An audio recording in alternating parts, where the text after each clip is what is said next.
Okay, Will. Why the fuck did we load ourselves into a goddamn airplane flying west in the middle of a fucking thunderstorm? Sorry, Rob, for being so secretive. But when you find out the reason, you'll understand why I brought a cooler full of beer and 4 bottles of Wild Turkey 101. Will, who was sitting in the front passenger seat next to the pilot, turned around to look at his 3 friends. They were the husbands of the 3 women his wife had lived with this summer in the 2-bedroom apartment. All 4 women were taking an 8-week graduate course at Sul Ross State University in Alpine, Texas, which catered to teachers during the summer. Classes began the first week of June and ended at the end of July. For 4 weeks, you attended 3-hour classes in the morning and afternoon and were required to write a research paper for each course during 2 mini-semesters. For this concentrated effort, you earned 12 hours of graduate credit. While each week was insanely busy with classes, research, and assignments, weekends were completely free.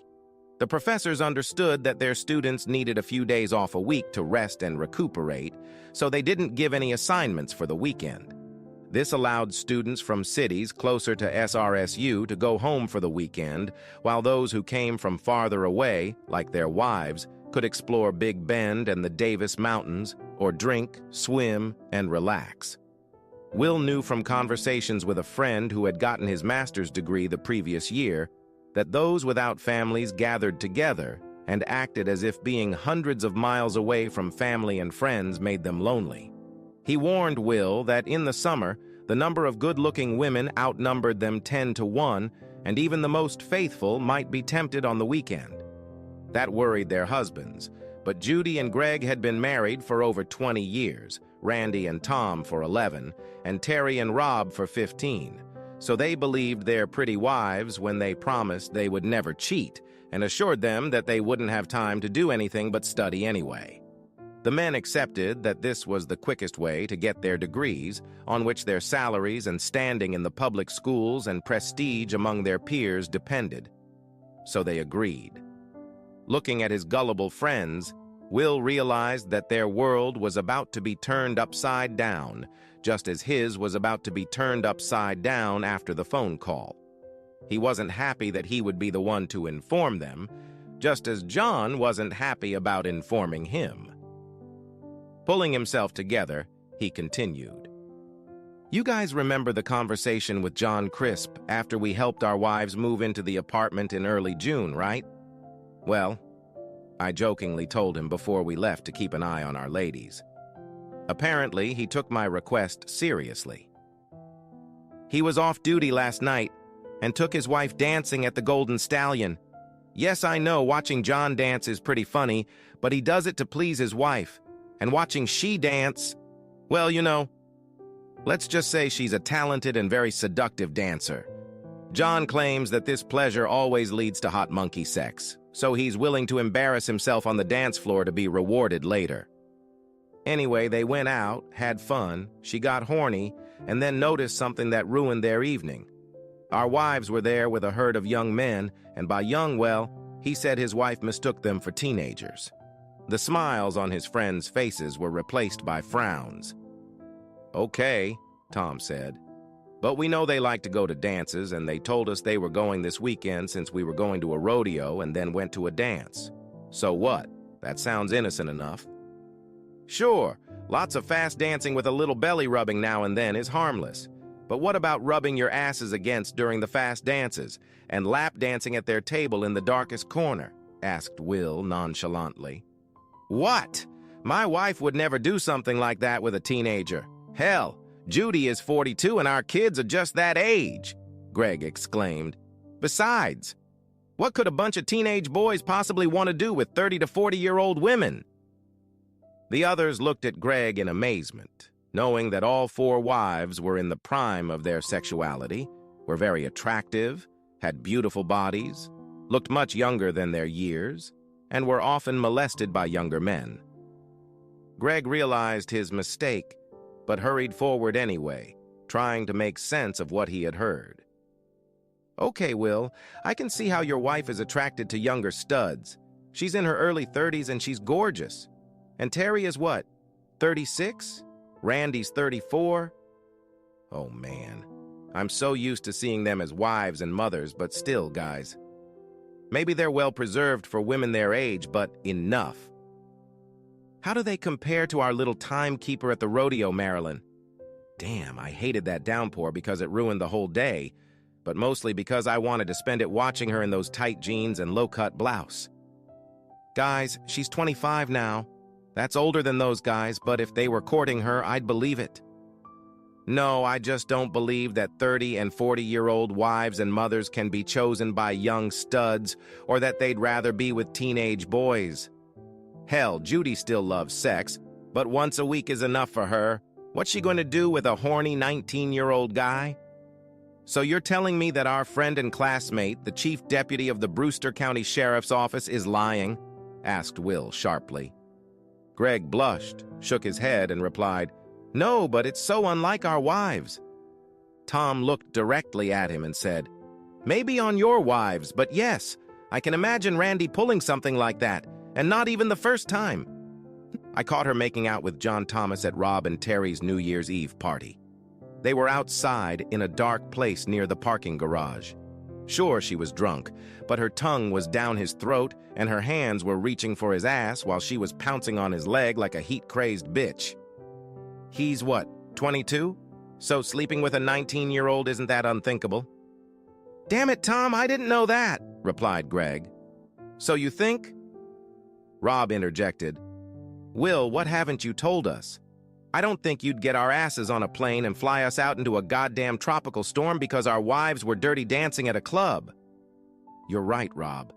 In fact, we wouldn't have known anything about all this if that downpour hadn't canceled the parade and rodeo. When I went home to change, I saw that I had 5 messages. They were all from John, starting at 6 a.m. By then, we were having coffee and putting the finishing touches on the float, and he left one every hour until I got home at 10:30. Each message said to call as soon as possible. When I called him back, he told me about the dance and then described what he saw in the parking lot. He said our wives and young men left the club together but got into different cars, each with 1 or 2 boys, as he called them. He couldn't keep track of everyone, but he and his wife saw them making out with 1 or 2 boys in 4 different cars. He saw my wife's head disappear after she had been making out with one of the guys for a while. He also said he saw a woman's legs spread across the front and back seat in another car, but it was too hard to see in the dark parking lot, and his wife wouldn't let him get any closer, so he doesn't know who was doing what. "Motherfucker, I'm gonna kill my bitch!" exclaimed Rob, and his opinion was loudly supported by Tom and Greg. "Well, you'll like part of last night, but you won't like today," Will continued.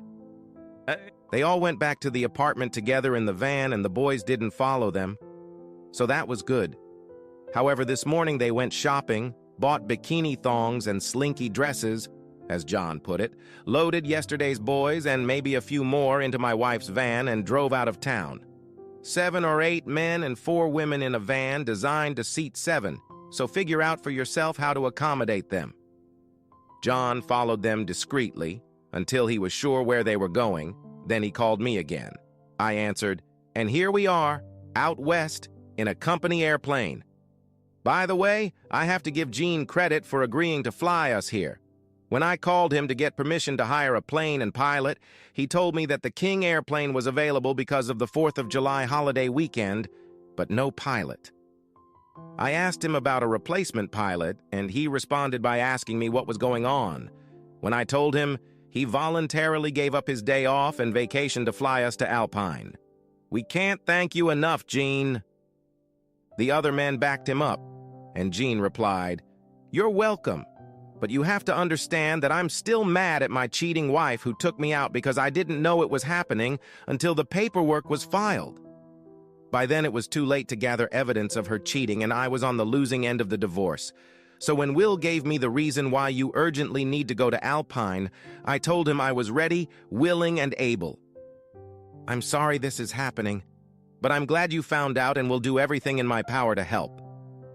I think we understand now that you insisted we bring cameras, but why carry guns? Do you expect this case to take a nasty turn?" asked Rob. Will replied, "I'm familiar with some of the older members of the Ricci family, but I don't think I know these boys. In fact, Gene and I know the uncle whose ranch they are traveling to well. His oil service companies do a lot of work for our oil exploration and production, and even more for the pipeline industry. One of his brothers is a nice guy, but the other is an arrogant jerk. There are some questionable Italians in El Paso who are rumored to be connected to some mafia, and he's rumored to be connected to some of them. Anyway, we don't know who might be at Giovanni Ricci's party, and the situation could get dangerous, so we need to be on the alert. Tom diffused the situation by saying softly, "Damn. After your story, I was hoping we took guns to shoot our cheating wives and their lovers, and now you're saying they're for defense. Well, hell." "You know better," insisted Rob. "If we were shooting at them, we'd be carrying shotguns. They make more of a mess, and they're a lot harder to track." The airplane's engines hummed as the men listened and pondered Will's plan. The weather was clear when they reached Del Rio, so the 350-mile, 6-hour trip in the twin-engine Beechcraft King Air took only a little over an hour. No sooner had they made their plans than they were already circling over the mile-long town of Alpine, Texas, heading for the small airport located on the plains north of town on the highway leading to Fort Davis. "Gene, see the county road a half-mile north of the airport that turns northwest? John says the ranch is about 15 miles down that road. Let's go see if my wife's van is there, or if we'll see it somewhere else. We don't want to go half a kick, and it's been a while since John followed them to this road." Gene turned west, and the ranch came into view almost immediately. Christie's van was parked outside the house. Will's blood pressure rose and his stomach knotted. Gene was flying along the road. They were close enough and low enough to see women and men frolicking in and around the pool. Hearing the plane, vacationers would raise their heads and wave as it whizzed by. At Will's direction, Gene flew for about 2 more minutes and then flew back, flew low and slow over the house, and turned the plane on its wing so they could get a good look at it and take some pictures. The 4 wives were easily identified. 3 of them stood waving their arms wildly in the shallow end of the pool, their white breasts bouncing, showing themselves off to the unknown people in the airplane. They may not have been wearing bikini bottoms, but if they were so small they couldn't be seen in the shallow water. In the spirit of exhibitionism, the 3 men grabbed them by their bare torsos, pounced on their asses, tossed them into the air screaming and kicking, and when they emerged from the water, threw themselves on top of them. Christie was lying face down on a chaise lounge surrounded by small, obviously very young men who were applying suntan lotion to her most tender body parts, including her legs, back, and bare ass, with an older man standing nearby watching. Another young man had a video camera and was filming what was happening in the pool and on the lounger. Gene flapped his wings salutatorily and went for a landing. By the time they returned, Christie was lying on her back, and the boy's arms were full length. Greg took the plane up on the wing again, flew over the pool, made a circle, waved his wings in acknowledgement, and continued on to the airport. Rob continued to take pictures with his professional equipment and had telephoto lens shots of the 3 flyovers. Tom doubted his video camera would yield much, but any little thing could help. And now they knew. There was no more doubt about whether their wives were cheating on them. The drive back to the airport was quick but smooth. When they landed, John was already waiting for them. He was driving his wife's SUV, not a patrol car, and after exchanging greetings, he quickly informed them that he had gone on vacation an hour ago and could accompany them. They thanked him warmly for the warning and meeting, but Will declined the kind offer to accompany them because he didn't want John to risk his law enforcement career over a personal matter that could easily get out of hand. John said he guessed that they felt that way, so his wife was on standby to pick him up in her pickup truck. They can use her Suburban to stalk their prey. Greg grabbed John's arm and said, "I happen to be an ignorant prick. Even after Will told me about Judy, I had a hard time believing my 42-year-old wife was fooling around with teenage boys. After flying over the pool where they were naked with boys around her and the rest I know better, But you don't know if she was one of the ones whose legs were fluttering in the air or draped over the seats? John looked as serious as a heart attack when he answered. I hate to say it, Greg, but I'm sure she was one because I happened to see her loading into the car. I looked around trying to spot the others, but when I turned around, I saw a guy pull down his pants and climb into the back seat. I couldn't see her, but I saw her legs rise up over the window and the other guy shut the door. They were closest to us, so it was easier for me to see in that car. My wife was watching the other car first and said the woman, who we realized was Randy, was making out with two guys for a while. Then one got out and stood next to the car. The other two stripped each other, threw their clothes on the front seat, and then lay down. She was the only one with her legs over the seats. Terry got in the back seat with the two guys, and it wasn't long before all three were naked. We could see the other man actively playing with her and kissing her. The interior lights came on when he opened the back door and again when he opened the front door, so I'm very sure of what we saw. As I told Will, things were a little different with Christy. She sat in the front seat between the two youngest guys with a few more hanging around outside. Her car was parked in a dark place, but you could see her making out with one and the other. We were only sure it was her because the guy on the passenger side got out of the car and the lights came on for a moment. Another way was that after her head was hidden under the seat for 5 minutes or so, and the guy remained seated. She got up, and then the driver opened the door and they got out. She kissed the guy, and then immediately started kissing the guys waiting outside. By this time, the guys and women had gotten out of the cars they were behaving badly in, and she kissed all these guys. The 4 women got into Terry's car, and the guys, or maybe they were actually all young men, got into the other 3 cars. They went one way, the women went the other way, and we followed the women back to their apartment to make sure they didn't meet up. They didn't meet up, but I started calling Will early in the morning, and when I couldn't reach him, I went back and parked so I could watch the apartment. The women got up around 8:30 and went shopping at 10 when the stores opened. They went to a small store specializing in clothing for high school and college girls. I parked across the street and watched them try on and buy bikinis and dresses. I'll admit they certainly did a good job of trying things on, but I'm not sure thongs and tiny patches count as swimwear, and dresses, for crying out loud.